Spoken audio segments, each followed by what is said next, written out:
আসসালামু আলাইকুম। Hello guys, welcome my page Lina kitchen blog.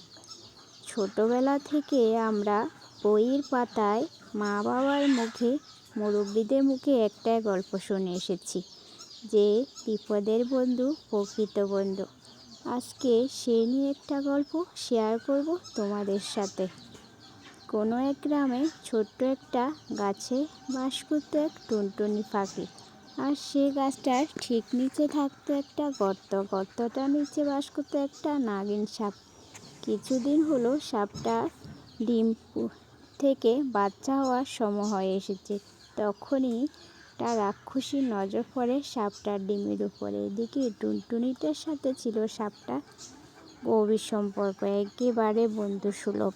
নাগিন সাপটা যখন ডিমগুলো খাওয়ার পরিকল্পনা করতেছিল, তখনই টুনটুনিটা একটা নকল ডিম রেখে